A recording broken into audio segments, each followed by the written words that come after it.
Hey guys, Tony DeMore from DeMore Engineering here. Driving the Rabbit to work this morning.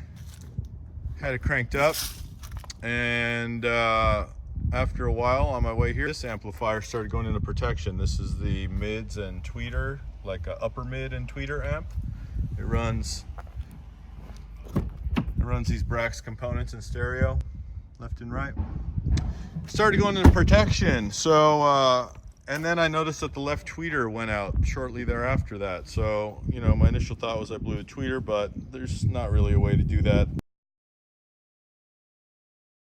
They're running passive crossovers that have protection networks in them. These amps are clean as hell.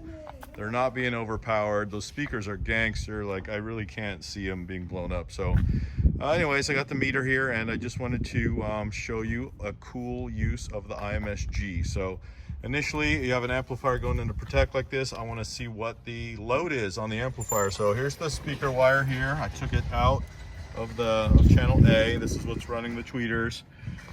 So we're going to measure it with this fluke, and that's what it says. 4.6 ohms. So automatically you would say, well, there's nothing wrong with that. Let's measure the right channel just for fun. Let's see how close they are. So here's the right channel, 4.4 ohms. So very close to the same. Don't see an issue until you hook this up. See, when you have a meter like this and you put it on ohms, you're measuring resistance, not impedance.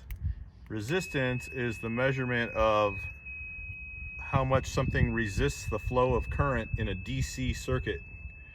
Well, audio is AC, so you need an impedance meter. An impedance is the resistance of the current in an AC circuit.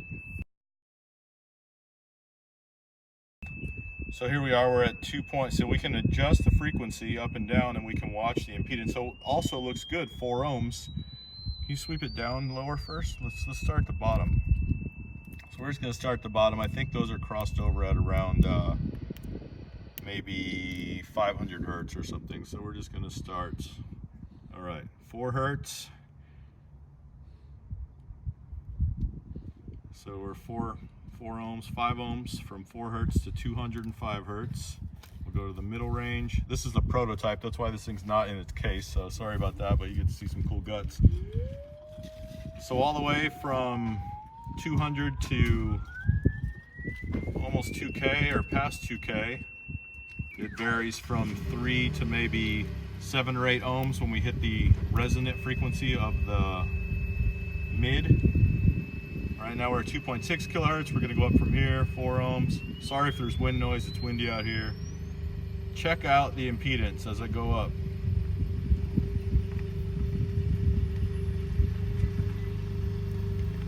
Let's do the auto find min, see if that works. Find min. So this will automatically find the minimum. Reset, okay.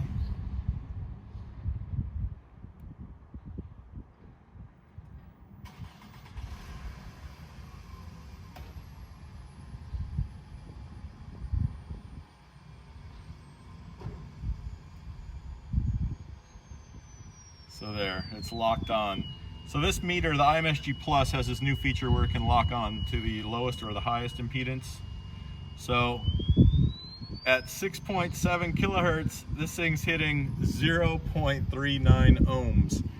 That's why this amplifier is going into protect. So that's pretty interesting. And the tweeter is not working, so I don't know. I mean, those two, the upper mid and the tweeter, are passively crossed over. Maybe something happened to one of the crossovers. That's going to be part 2 of this video. We'll find that out later, but as you can see, this thing had no idea what was going on. This just told us a whole bunch of information. So one of the benefits of the IMS-G Plus, one of the many uses for this tool. But stand by for part 2. Try to do it in the next day or two. We'll see if it was the passive network or what happened. Thanks, bye.